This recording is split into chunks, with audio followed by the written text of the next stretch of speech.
So people might have seen this woman's face. This is Jenny. She is an ex-trad wife, an ex-Mormon, and she makes content on TikTok. I had her on my BurbNBougie YouTube page yesterday. She went live with me. She was letting my audience know about her life experience and what she went through as a trad wife, and then what the process was like recovering after divorce.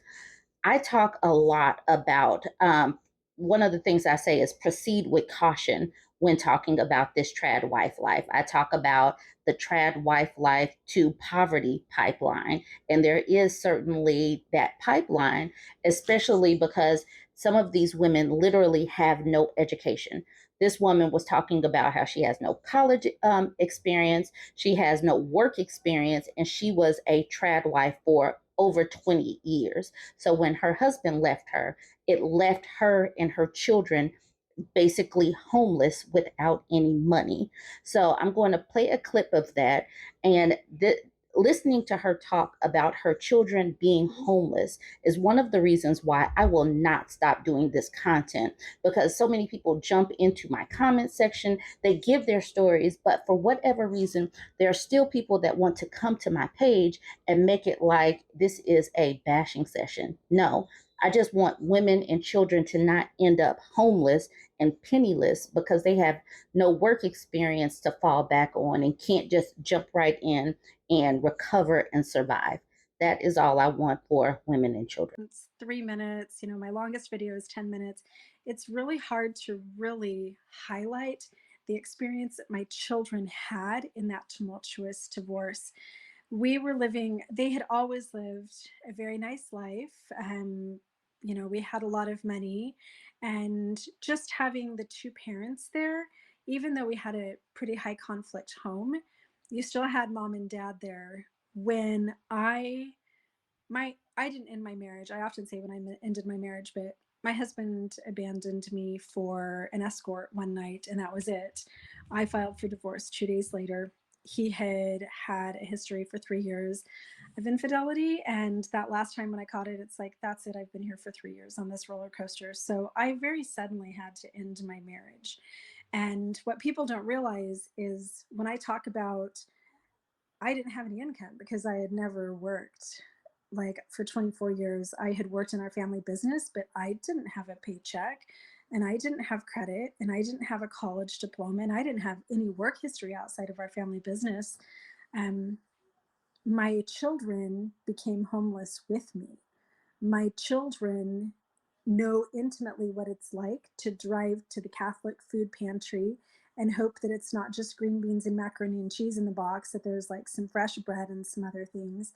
And my children's lives, like, I can't even describe in an hour how many difficult things that my children have been through in the 5.5 years since my divorce. They were right there with me for the whole thing. I think the saddest thing was when my ex canceled the lease on our home, and then our luxury condo evicted us. And that day that we moved everything out of our home, and you pack up the Rubbermaid boxes, and I took stuff to the storage unit, and I knew that me and my children didn't have a home. One of my kids went to a friend's house. My daughter went to a cousin's house. My other daughter was staying with a friend, and they each had their little Rubbermaid boxes full of their stuff. And I slept at a friend's house sometimes. I slept in my car a lot. I kind of couch surfed for 3 months. Every once in a while, I'd have money for a hotel. But that feeling of, I'm not going to be sitting down to dinner tonight with my kids. I'm not going to be tucking them in. I'm not going to be making sure that they're brushing their teeth. I'm going to be either sleeping in my car, sleeping on a friend's couch, sometimes I just hung a hammock in the park and hoped that nobody noticed me.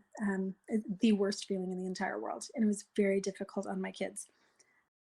I get so many comments, women telling their stories of things that they went through during marriage or things that they've seen their mother or their grandmother experience when there has been a divorce that just left them destitute.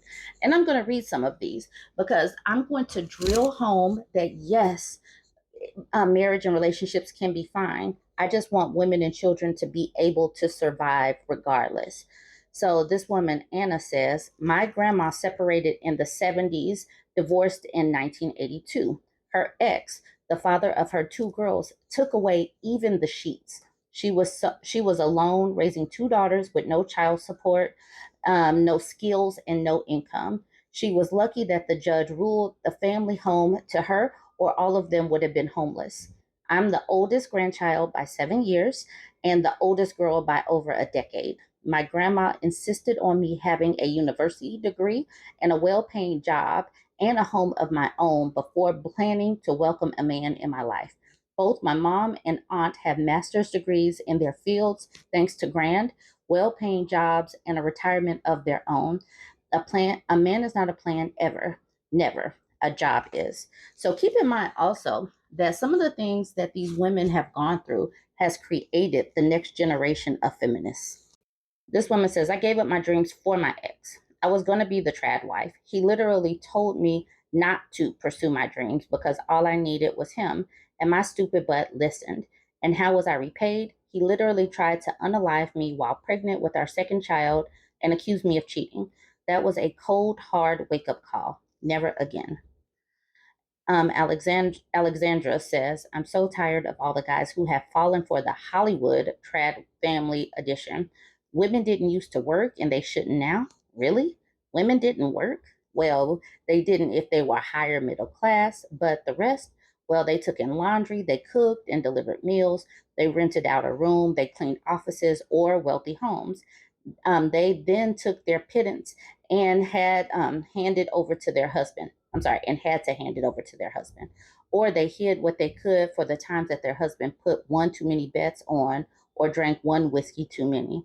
So tired of this utter rot, much of which is spouted in evangelical churches. Sweet Lori Keats says, maybe that worked for your grandma and grandpa. She says, it didn't though. When my great grandfather died, my great grandmother found out that he'd left everything to their church. Nothing was in her name, the house, the car, the bank accounts. It was all his, and he gave it all away.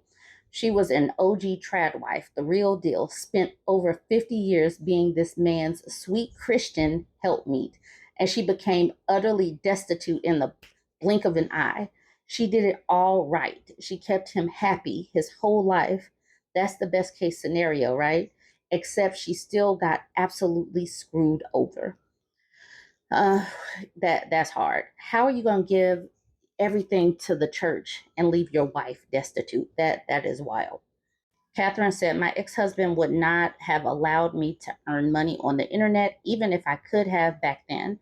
I was left desolate and broken by this religious, narcissistic man. I had absolutely nothing. Lost my home, no education, no job, no opportunity. I have spent 15 years rebuilding my life now.